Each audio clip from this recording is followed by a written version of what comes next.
Welcome once again to How to Relate to Anyone. Here is Dr. Orv Owens.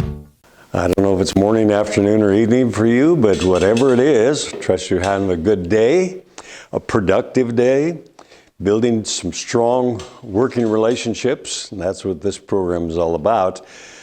We're hoping that in you viewing our program, you're going to increase your effectiveness in relating to anyone, anywhere, anytime.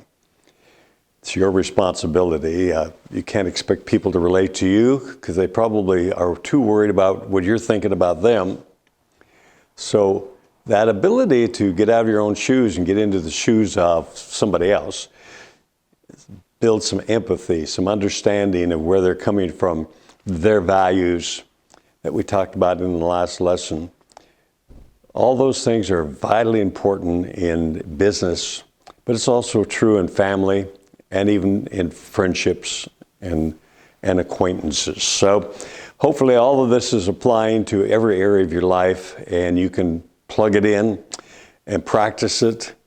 And if you have questions about application, you know, our address is on every program, so just contact me and I'll be glad to email you. I'll talk to you by phone if we can make that happen. So main thing we want is for you to get maximum out of each of these lessons so that you can plug them into your own life. Today we're going to look at that formula once again. Values create principles, and principles create behavioral patterns. So today we're looking at the principle side of that equation, or that system in our thought process. You do it every day. Every thought, every action, every reaction comes from this system of values, principles, and behavior. And so I can sit back and listen to you talk, or watch you talk to other people, or relate to other people. It can be your spouse, it can be your children, it can be clients, whatever. And I can read your value system based upon how you're acting and reacting with people. Because the principles, the rules we live by are all foundationed on our value system. And so the principles are the things we will do and we will not do, the things that are vitally important to us and the things that we don't really care too much about. Principles, rules we live by. We all have them, and your rules are different than mine. And I can't expect you to relate to my rules, my values, my principles, but I can work at me relating to your principles. That's a choice I can make. I can't make you like me, but I can like you. I can't make you accept me, but I can accept you. And in accepting you, what I'm really accepting is your value system that creates principles that create behavioral patterns. I have a wide range of friends, and just about every kind of friend you can imagine. I have people who are very caustic. I have friends who use a lot of profanity because it makes them feel powerful. I have friends who lie a lot. Well, they don't really lie, they just stretch the truth a lot. We call it lying, but actually it's just stretching the truth a little bit. And they, and people say, well, how can you get along with those kind of people? Well, it's real simple. I don't judge them. I just accept them where they are, because I'm not going to change them. You don't change people. You relate to people right where they are. There was a great man, his name was Jesus Christ, and he walked the earth for a few years. And he could relate to Zacchaeus up on a tree. He can relate to a woman who's being stoned because she'd had an affair. He could relate to a woman who had 7 husbands or whatever it was. It was a large number. He just related to people where they're coming from. And that's your job. In sales, you have to be able to relate to anyone and everyone. If you can't, your closing ratio will be very small. In management, if you're going to be an effective manager, an effective leader, which means you're developing subordinates, that's what real leadership is all about. You're causing people to grow under your tutelage, under your leadership. That's good management. You're going to have to relate to people based upon their frame of reference, their value system, which creates their principles. And so we want to look at the rules people live by. What we will do and what we will not do. That's basically what happens with our value system. We have the limits. I'll go this far, but I'm not doing any more than that. And I'll go this far this way, and I might lean a little bit, but I'm not going to give too much. I live here between these two lines, and that's my principles. And my principles are so important that I feel very uncomfortable if I violate them myself. And if you try getting me to violate them, I'll have a little difficulty relating to you. That's the average person. Now, the fact is, everyone tries to get you to violate your principles. Sorry about that, but that's just the way it is, because they're right and you're wrong. And everybody thinks they're right. If they didn't think they were right, they would change, right? So basically, because everybody thinks they're right, they don't try changing. So they are who they are. I've heard people say, how can they act like that? How can they say those kind of things? It's real simple. They think it's right. If you think it's right, you do it. If you think it's wrong, you change. So people's behavior is all based upon their values and their principles, and the rules are, here's what I believe to be true, and this is what I will accept, and this is what I will not accept. That which we like, that which we dislike are all principles. I have a value system of things I like a lot and things that I don't like at all. My taste in music, my taste in movies, my taste in personalities and people, all those things. How you relate to everything in your world is based upon the principles you have established in your lifetime up till now. They're not fixed. They can change. In fact, if they couldn't change, you would be wasting your time viewing this program. The whole thing is about within yourself making changes, because that's the only thing you have control of. I don't have control of you, but I have control of me, and I can change my values and my principles at will. It's a decision I make. And I have a lot in the 452 years I've been walking this earth. Well, not quite that many years, but quite a few years I've been around. I've developed a set of principles, and they've changed, and they're changing even now. At my age, my principles are quite different than they were at age 21, I'll guarantee you. And yours too. Yours have changed over the last 10 years, maybe over the last 6 months, maybe since yesterday, because we are in the process of developing until we can't breathe anymore, and then our developing days are over. Everything we experience from day to day, moment to moment, is a new experience, and it's a learning experience, and it causes us to adjust our principles and our values and so on. So if behavior is acceptable to me that you have or not acceptable, that's based upon my value system and my principles. You do something and I think it's out of line. I think it's not correct. I think it's not fair. I think it's dishonest. You're violating what I would call principles, but they're my principles, not yours. That doesn't mean that my principles are right and your principles are wrong. It just means that we all have a set of principles and we live by those, and we accept people or reject people based on whether their principles fit ours. How close do you come to fitting with me, and that determines how close we are as friends and more than acquaintances. The interesting part is we marry people that are so opposite of us that they keep us humble all of our adult life. For some people, they don't even stay humble, they just get a divorce. Why?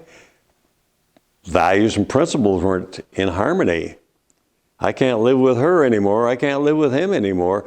He does this, this, and this, and he thinks this way and this way. Cause of divorce is not accepting somebody else's value system. My wife challenges me every day, and I'm a huge challenge to my wife every day because our values are not exactly the same. I won't tell you what we argue about, but I'll tell you we have some pretty heated discussions on occasions. And it's because she's way over here and I'm way over here. We have to find some common ground so we can kiss and make up, and that's always fun, and go on from there, living together as a couple. So our principles were created with our value system at a very young age. In childhood, we believe everything we're told, and so we establish a value system at a very young age. Most of our values are created by age 2, and about 50%. And by age 6, about 80% of our values are set for life. There's things you will do and things you will not do that were taught to you in that, what we call the formative years. The years where the belief level is so high, whatever people tell you is truth. We don't question. That's why we just went through Christmas and little kids went up to see Santa Claus. They didn't know it was their neighbor with a beard on or whatever. And they believe it until they get to maturity where they learn that Santa Claus is really a symbol and on and on. So we believe whatever we're told in the first 2 years of life, 100% belief level in the first 2 years. And so a high level of our principles, the rules we choose to live by, are created in the first 2 years of life. And by age 6, that goes up to such a high amount that it really governs most of our behavior. And so in looking at ourselves, maybe we better check things out. Check our principles out. Why do I have that as a principle? Why is that so important to me? Why does that have to be that way? It's a question you should ask yourself on every decision you make. Open your mind to possibilities that maybe a principle that you have married at a younger age doesn't fit with where you are in maturity now and ability to assume responsibilities and take on tasks that you could not take on at an earlier age. We don't want to be limited by decisions we made at age 2 or age 5, 6. But so many people are. By age 10, as we've said in the previous lesson, we have an inferiority complex. That's everybody. And it's mostly because we've heard all the don'ts and not a lot of do's. And we identified with the don'ts and the corrections. How can you be so stupid? How can you, whatever that people say to us, and we believe it's true because in the early years, the formative years, we believe everything we're told. So if you're a mom or a dad and you have a child under age 6, take advantage of those fabulous formative years. I have 6 children. I have a whole lot of grandchildren, and now I have 2 great-grandchildren. And what we are doing as a family is trying to plant positives, things that these children can believe so that they can grow and have the confidence to take on responsibility in their life. Because after all is said and done, maturity is measured by how much responsibility we assume for who we are as a person.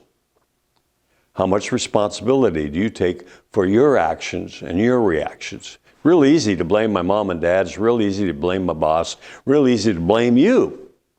Well, I don't know you, but you're out there. And what you think about me and what you say about me after viewing this video, I have no control over.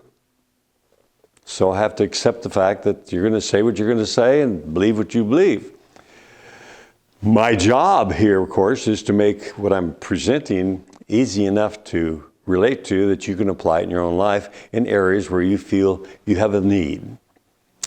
Have you heard the saying, burned twice shy? Once burned, twice shy. That's what it is. Once burned, twice shy. That's a learning experience. Somebody takes advantage of you and all of a sudden you start setting up defense mechanisms to not allow somebody to do that to you again. And it becomes a principle. I do not accept that kind of behavior. I do not accept those kind of words. I don't trust you in this area. You say one thing and I believe you're going to do something else. All those doubts and fears that we deal with on a day-to-day basis in relationship to business associates and clients and family members and so on are all based upon past experience and how we related to that experience. If we're twice shy, that means we're more defensive or put up a higher, stronger defense mechanism in some areas of our life, and it's hard to penetrate that. You meet people that's just hard to get to know. It's because they're so defensive, they hold you at arm's length. They're out here. This is called psychological blocks and defense mechanisms, and they're real. It's a brick wall. Nothing penetrates. What you have to do as a salesperson is turn this into this, or you don't have a prospect. And it's the same thing in management or any type of leadership. If you have people like this, they're not going to follow your lead. You have to get them like this. What do we do next, boss? That takes relating to them based upon their principles, the rules they live by. And you have to be flexible enough to relate to each individual as an individual, or you'll not be productive. New principles are developed every day based upon success or failure. I try something and it works. Got a new principle here. I can do this and I can do this. If I do this, I get this kind of results. If I have failure, I'm saying, I'm not going to try that again. That didn't work. No, I know not to try that again because that's not going to work. Our principles are also daily being changed by acceptance. Acceptance by people, acceptance of people, acceptance of concepts, acceptance of teaching, such as this. You're sitting watching a video as I speak. You're either accepting what I'm saying or rejecting it, believing it will work for you or not going to work for you. Those are decisions you're making as you view this video. I have no control of that. What I have control of is giving you as clear a picture as possible of what this can do for you. Then it's up to you to apply it in your own life. Rejection is also a decision we make. And you know, the principle that I create when I reject something or you reject something is something that is going to dictate your behavior in the days ahead. Popularity is something that's a big deal for teenagers and young people. And acceptance by people and people loving me and all that type of thing is so important to youngsters because they feel complete when people have accepted them. Well, it's a principle. Popularity is really a principle. It's, can you accept me for who I am, just the way I am? These principles govern our behavior. You act and react based upon your principles. Need to check out your principle. What is the principle you're operating by? It's something that you are the only one that can really check it out. Unless you come and see me and I'll tell you what your principles are based upon your value system. But it's a changing set of principles. And what you want to do is make your changes, positive changes that are going to cause you to grow, become more effective in building trust relationships in every area of your life.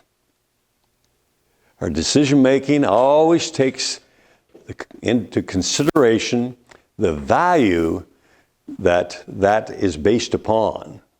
From values, we create the principles, and then in our next program, we will be looking at behavior, the results of these principles, and how to read the behavior so that you can read the principles, so you can understand the values, so everything you say to that person, all your actions, reactions are based upon their value system. We'll look forward to having you in the next program.